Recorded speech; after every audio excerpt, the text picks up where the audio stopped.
Hello everyone, welcome to Suman TV. Right now మనతో పాటు ఉన్నారు doctor Jayashree Reddy garu, gynaecologist and laparoscopic surgeon from Ankura hospitals నుండి. గర్భధారణ ఇది వినగానే మనం చాలా హ్యాపీ ఫీల్ అవుతూ ఉంటాం, కొంచెం కంగారు కూడా పడుతూ ఉంటాం. సో 9 నెలల పాటు ఎలా జాగ్రత్తగా ఉండాలి, ఏం పాటించాలి, ఒకసారి మేడం మాటల్లో విందాం. మ్యామ్ నమస్తే. మ్యామ్ నమస్తే మేడం, బిఫోర్ డేస్తో చూస్తే ఇప్పుడు డేస్లో ప్రెగ్నెన్సీ లేడీస్ మనం మాట్లాడుకుంటే కనుక ల్యాప్టాప్స్ వాడకం పెరిగింది, గ్యాడ్జెట్స్ వాడకం పెరిగింది. ఆ ఇంపాక్ట్ అనేది బేబీస్ మీద ఉంటుందా ఉండదా మ్యామ్?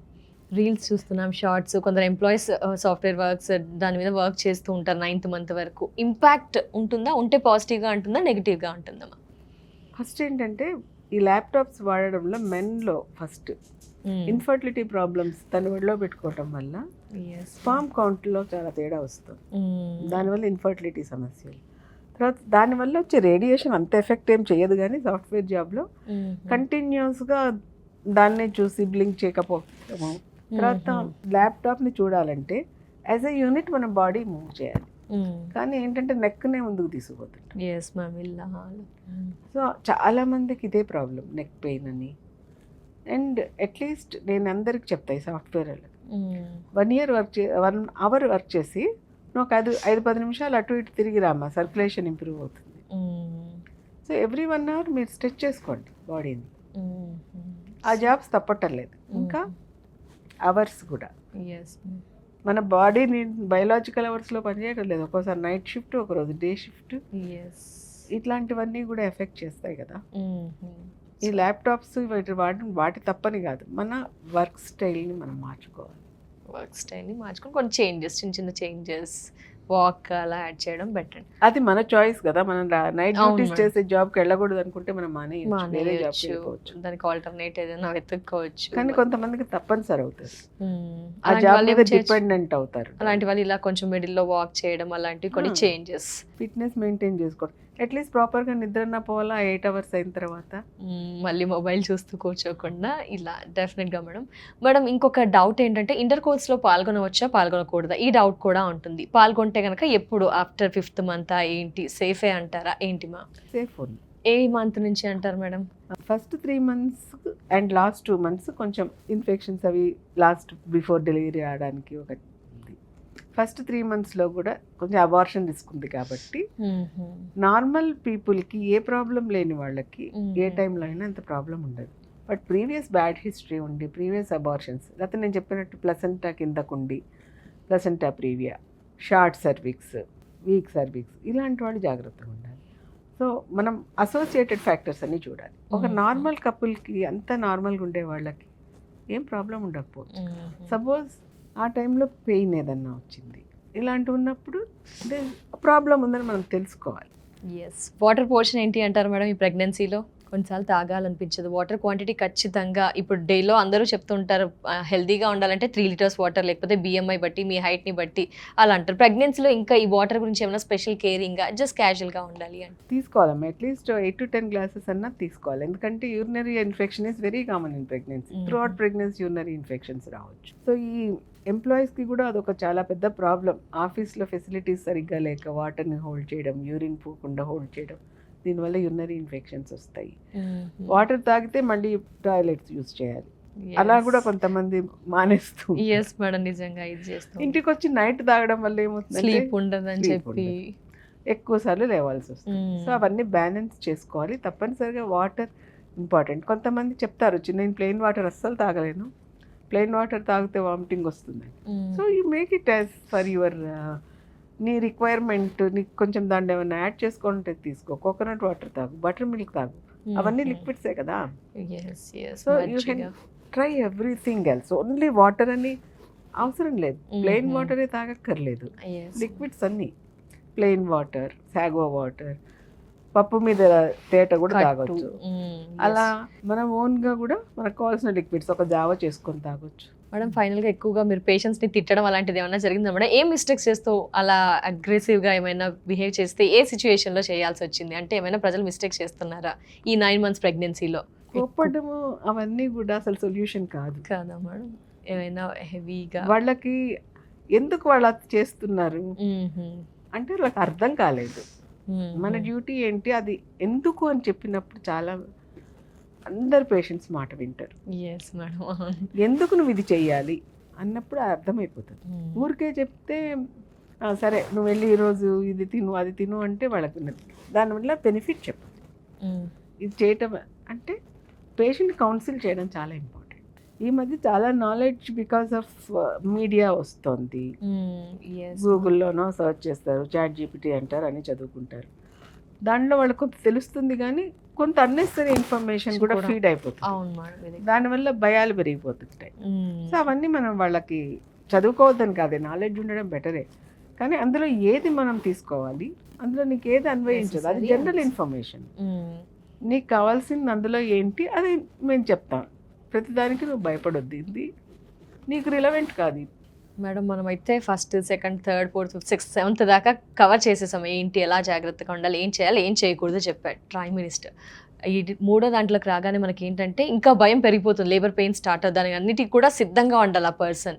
ఏంటి, ఏ విధంగా జాగ్రత్తగా ఉండాలి, ఎలా ప్రిపేర్ చేసుకోవాలి బాడీని, ఏం జాగ్రత్తలు, ప్రికాషన్స్ ఏంటి మా? ఫిజికల్ ఫిట్నెస్తో పాటు ప్రాపర్ డయట్ తీసుకోవడం, ఇవన్నీ ముందు నుంచి చేస్తున్నాం. తర్వాత కొంత అవగాహన పెంచుకోవాలి.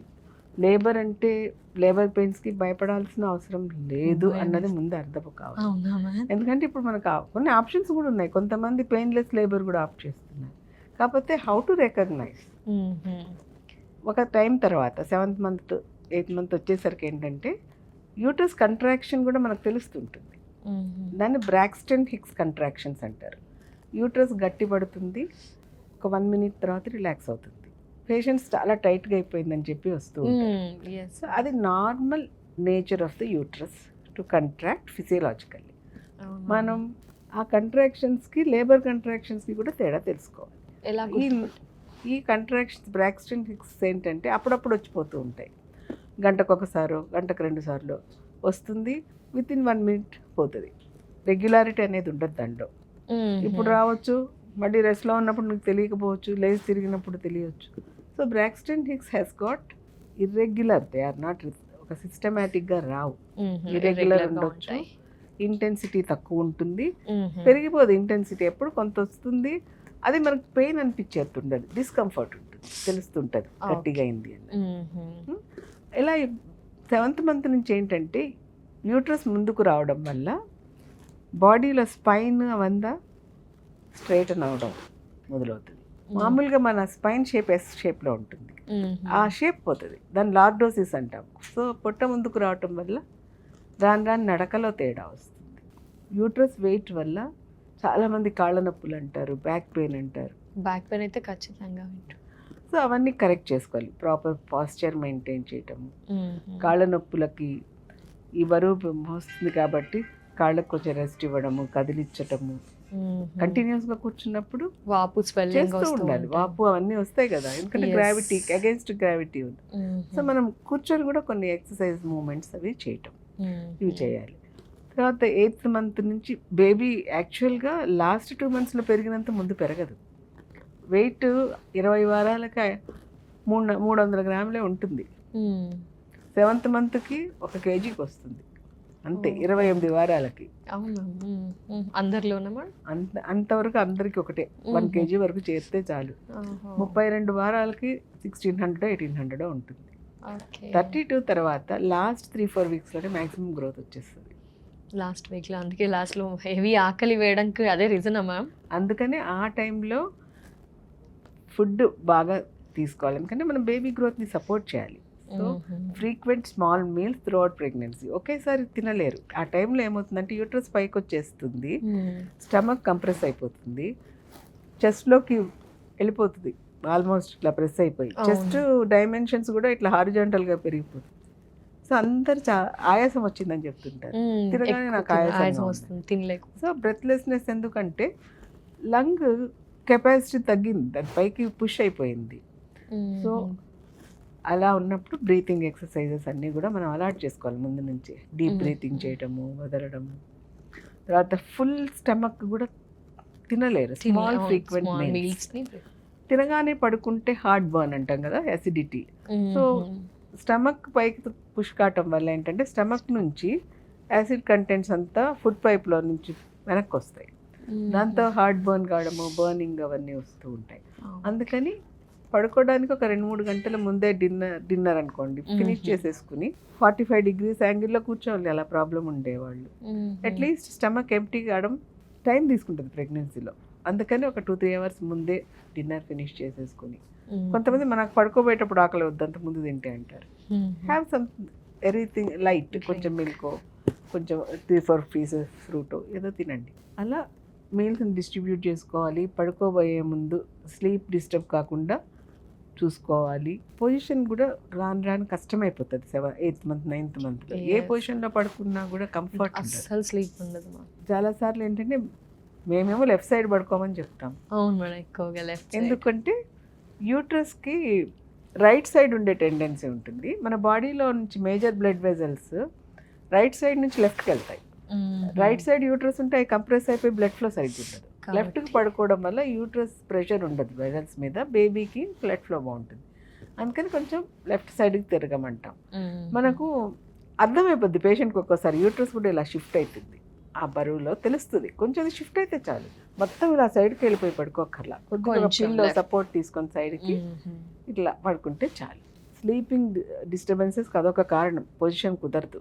ఎంతసేపు లెఫ్టే పడుకోవాలి, ఎంతసేపు రైట్ సైడ్ పడుకో, నీకు కంఫర్టబుల్ పడుకోవాలా. ఒకదానికి ఏదన్నా చెప్తే అదే అని కాదు, నీ కంఫర్టబుల్ పొజిషన్ చూసుకోవాలి. నిద్రపోవాలి కదా, నిద్రలో కొంతమంది చాలా భయపడిపోయాడు. నేను నిద్రలో నాకు తెలియకుండా రైట్కి వెళ్ళిపోయాను ఎలా కాదమ్మా. అదే అలా కంఫర్ట్ వీలైనంత మనం లెఫ్ట్లో ఉండమని చెప్తాం, కానీ ఏదైనా పొజిషన్లో పడుకోవచ్చు. కాళ్ళ కింద కావాలని వాపు ఉంటే ఒక పిల్లో పెట్టుకోమని చెప్తాం. సో పడుకునే పొజిషను, కూర్చునే పొజిషను, ఈ బ్యాక్ పెయిన్ ఇవన్నీ రాకుండా ఇవన్నీ మెయింటైన్ చేసుకుంటూ ఉండాలి. తర్వాత ఇంతకుముందు చెప్పాను కదా, యూట్రైన్ కంట్రాక్షన్స్ అన్నది బ్రాక్స్టన్ హిక్స్ కంట్రాక్షన్స్ అని డిఫరెన్షియేట్ చేయగలగాలి. ఒక్కోసారి కొంతమంది ప్రీటర్మ్ లేబర్లోకి వెళ్ళిపోతారు. ప్రిమెచ్యూర్ లేబర్ అంటే 37 వారాల ముందు డెలివరీ. అంటే ట్రూ లేబర్ పెయిన్స్ ఎలా ఉంటాయి, అది కూడా true labour pains are always they start and slowly they increase in intensity. ఒక రిథమాటిక్గా వస్తుంటాయి. దానికి ఒక సిస్టమ్ అనేది ఉంది. ఫస్ట్ ఎవ్రీ 20 minutes, తర్వాత ఎవ్రీ 15 minutes, తర్వాత 10 minutes, అట్లా ఫ్రీక్వెన్సీ అండ్ ఇంటెన్సిటీ డ్యూరేషన్ పెరగడం. ప్లస్ లేబర్ ఎందుకు, బేబీ డెలివర్ కావాలి. సో యూట్రస్లో వచ్చే కంట్రాక్షన్స్కి బర్త్ కెనాల్ ఓపెన్ కావాలి. సో బర్త్ కెనాల్ని సర్విక్స్ అంతవరకు క్లోజ్ అయ్యి ఉండి బేబీని హోల్డ్ చేస్తూ ఉంటుంది కదా. సో సర్విక్స్ యూజువల్గా లాంగ్ ఉంటుంది. సో ఫస్ట్ కంట్రాక్షన్స్లో సర్విక్స్ షార్ట్ అయిపోయి it becomes a part of the uterus. Then it starts opening. Full term baby delivery కావాలంటే cervix should open to 10 centimeters. That diameter, when it reaches only, head can come out. Okay. So, a uterus dilatation korake ee pain anta. It's a painful process because cervical dilatation జరుగుతున్నప్పుడే pain ఉంటుంది. ఆ intensity first phase of labour, first stage of లేబర్లో ఎక్కువ ఉండదు. Active labour అని ఎప్పుడు అంటామంటే 5-6 centimeters నుంచి, ఆ టైం నుంచి ఇంటెన్సిటీ పెరిగిపోతుంది. దెన్ ఫుల్ డైలటేషన్ తర్వాత ప్రెషర్ ఎక్కువ ఫీల్ అవుతుంటారు పెయిన్తో పాటు. So baby is coming down అని అర్థం. Pressure on the rectum, pressure on the urinary bladder. ఎందుకంటే పెల్విస్లోకి ఎంటర్ అయ్యి ఆ ప్రెషర్ ఉంటుంది. So you should always keep the urinary bladder empty and rectum also empty. అందుకే ఇంతకుముందు ఎనీమా అంతా ఇచ్చేవాళ్ళు రెక్టమ్ ఎంప్టీ చేయడానికి, బ్లాడర్ కూడా ఫ్రీక్వెంట్గా ఎంప్టీ చేసేవాళ్ళు. ఎందుకంటే బేబీ తలకే ప్లేస్ కావాలి మనకు, ఇంక ఇవి కూడా ఫుల్ ఉంటే బేబీ హెడ్ కిందకి రాలేదు. సో ఇవంతా డ్యూరింగ్ లేబర్ చూసుకోవాల్సింది. ఫస్ట్ పేషెంట్కి ఐడెంటిఫై చేయటం ఎట్లా, ఈ కంట్రాక్షన్స్ చాలా సిస్టమేటిక్గా వస్తాయి, ఇంటెన్సిటీ పెరుగుతుంది, ఫ్రీక్వెన్సీ పెరుగుతుంది. అండ్ సర్వైకల్ చేంజెస్లో ఫస్ట్ ఏం కనపడుతుందంటే ఇంక్రీస్డ్ మ్యూసిన్ లైక్ డిశ్చార్జ్, బంకలాగా ఉండొచ్చు, దాంట్లో బ్లడ్ స్టెయినింగ్ ఉండొచ్చు. దాన్ని షో అంటాం మేము. సో స్లైట్ బ్లీడింగ్ అవి కనపడ్డప్పుడు దాన్ని షో అంటారు మా భాషలో. So when show is there, that means they are setting into labour. భయపడాల్సిన అవసరం లేదు కదా మేడం అలా. సర్విక్స్ ఓపెన్ అయితే చిన్న బ్లడ్ వెసల్స్ భయపడుతుంటారు, ఆ టైంకి వచ్చేసేయాలి. ఎందుకంటే ఆ షో కనపడిందంటే ట్రూ లేబర్లోకి పోతున్నట్టు. అప్పుడు అది తెలియగానే ఒకవేళ ఈ బ్రాక్స్టన్ హిక్స్ కంట్రాక్షన్స్ వాటన్నిటికీ ఇవన్నీ ఉండవు. సర్విక్స్ ఓపెన్ కాదు, షో ఉండదు. అలాగే వాటర్ లీక్ అవుద్ది సడన్ గా అవును ఒక్కోసారి. మేడం, చాలా మందిలో ఎప్పుడు వాటర్ వాటర్ బ్రేకింగ్. లీకింగ్ ముందు కాకూడదు. ప్రిమెచ్యూర్ రప్చర్ ఆఫ్ మెంబ్రెయిన్స్ అంటారు. ఇన్ఫెక్షన్స్ అవన్నీ ఒకసారి ఉన్నప్పుడు అట్లా ప్రిమెచ్యూర్గా Water breaking. వాటర్ బ్రేక్ అయిపోతుంది. ఓకే. బేబీ పొజిషన్ సరిగ్గా సెట్ కానప్పుడు కూడా మెంబ్రెయిన్స్ ముందు బ్రేక్ అయిపోతాయి. సో ఫస్ట్ లీక్ అయ్యి వచ్చిన వాళ్ళకి ఒక్కోసారి ఏమవుతుందంటే కొంచెం లేట్గా వచ్చారనుకో లోపల వాటరే ఉండదు.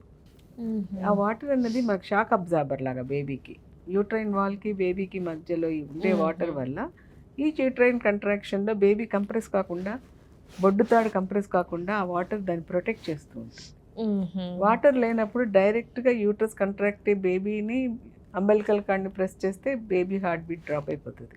కాబట్టి ఇలా వాటర్ బ్రేకింగ్ లీకేజ్ ఉన్నప్పుడు కూడా వెంబడే హాస్పిటల్స్ కి రావాలి. వచ్చేసేయాలి. మొత్తం వాటర్ వెళ్ళాక మనం ఏం చేయలేకపోతాం. ఆ ఫీటల్ హార్ట్ వేరియేషన్స్ వస్తే అప్పుడు ఒక్కోసారి టైం లేకపోతే సిజేరియన్కి వెళ్ళాల్సి వస్తుంది. సో డ్యూరింగ్ లేబర్ ఇది మానిటర్ చేసుకుంటుంటాను ఫీటల్ హార్ట్ బీట్. దానికి ఉంటుంది ఒక లెక్క, యూజువల్గా 110 నుంచి 150 160 వరకు వెళ్ళొచ్చు. స్టార్టింగ్లోనే ఒక 200 హార్ట్ బీట్తో వచ్చిందంటే ఆ బేబీ ఆల్రెడీ దాని హార్ట్ ఎక్కువ పనిచేస్తుందంటే దానికి సరైన ఆక్సిజన్ దొరకటం లేదు. సో ఫిటల్ టెకికార్డియా అంటాం. ఫాల్ అయిపోయి ఉంటుంది, లెస్ దెన్ 190 అలా వస్తుంటుంది. Fast heart beat indicates compensatory phase, అది ఎక్కువ ఆక్సిజన్ తెచ్చుకోవడానికి ట్రై చేస్తుంది. Then heart starts falling, that means ఇంకా దానికి పనిచేసే శక్తి పోయింది, అది ఫెయిల్యూర్లోకి వెళ్ళిపోతుంది. ఇవన్నీ ఎమర్జెన్సీస్. సో డ్యూరింగ్ లేబర్ ఇవి మానిటర్ చేస్తాం, చెక్ చేసుకుంటూ ఉండాలి. సో పేషెంట్కి లాస్ట్ 3 monthsలో లేబర్ గురించి చెప్పటము, లేబర్ పెయిన్స్ ఎలా రికగ్నైజ్ చేయాలి, డ్యూరింగ్ లేబర్ నువ్వు ఎలా కేర్ తీసుకోవాలి. ఆ టైంలో చాలామంది ఇంటి నుంచి బయలుదేరినప్పుడు ఎమర్జెన్సీస్కి ఫుడ్ తినేసి వస్తారు. బ్లీడింగ్తో నువ్వు వస్తున్నావు, ఇక్కడికి వచ్చినప్పుడు you may need some emergency procedure. So any emergency patient when she comes to the hospital they should not eat or drink. వీళ్ళని ఫాస్టింగ్ లో రావాలి, మనం క్విక్ యాక్షన్ తీసుకోగలం. పేరెంట్స్ కొందరు ఫీడ్ చేసి అది తాగేసి ఇది తాగేసి తీసుకురాకూడదు అట్లా. నార్మల్ పేషెంట్ ఎర్లీ లేబర్లో అలా వచ్చినప్పుడు ఇక్కడ మనకు బోల్డ్ అంత టైం ఉంటుంది. వాళ్ళ ఫుడ్ వాళ్ళదంతా మనం చూసుకుంటాం. పలానా టైంకి వాళ్ళ క్లియర్ లిక్విడ్స్ ఇవ్వడం, వీలైనంత మటుకు ఏంటంటే స్టమక్ తొందరగా ఎంప్టీ కాదు కాబట్టి మనం క్లియర్ లిక్విడ్స్ అవి ఇస్తూ ఉంటాం. హెవీ ఫుడ్, స్పైసీ ఫుడ్ అవన్నీ తీసుకోకూడదు.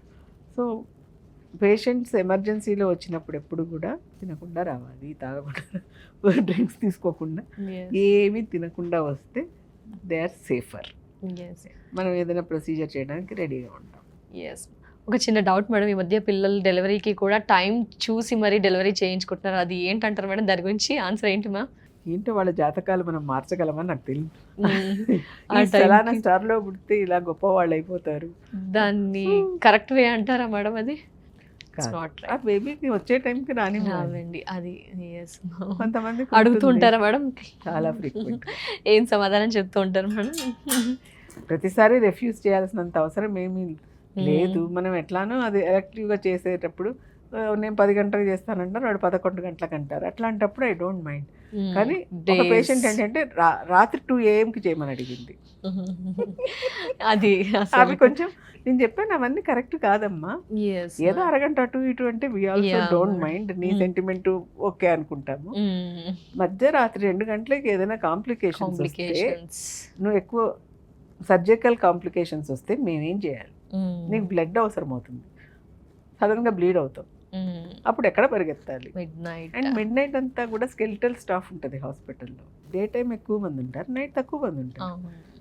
సో ఇట్లాంటివన్నీ నైట్ అలా అబ్నార్మల్గా మరీ చేయకూడదు. కొంచెం అటో ఇటో అంటే డాక్టర్స్ కూడా ఓకే. యాక్చువల్గా నార్మల్గా పుట్టినప్పుడు ఇంతకు ముందంతా మనం టైంలో చూసామా? అసలు ఎప్పుడు పుడితే ఆ టైంని బట్టి ఓకే ఇది మంచి ముహూర్తం కాదంటే ఆ సెంటిమెంట్ ఉండేవాళ్ళు, ఏదో పూజనో శాంతియో చేసుకునేవాళ్ళు, అంతేగాని వాళ్ళు మార్చేవాళ్ళు కాదు కదా ఏమి. Thank you so much madam. చాలా మందికి ఉపయోగపడే ఇన్ఫర్మేషన్, మీ వాల్యుబుల్ టైంని స్పెండ్ చేస్తూ 9 months ఎలా కేరింగ్ ఉండాలి, మస్ట్ అండ్ షుడ్గా ఏం టెస్ట్లు చేయించుకోవాలి ఏంటి, ఎవ్రీథింగ్ కూడా క్లియర్గా ఎక్స్ప్లెయిన్ చేసి ఏం జాగ్రత్తలు తీసుకోవాలో తెలియజేసినందుకు thank you so much ma'am. నమస్తే. నమస్తే.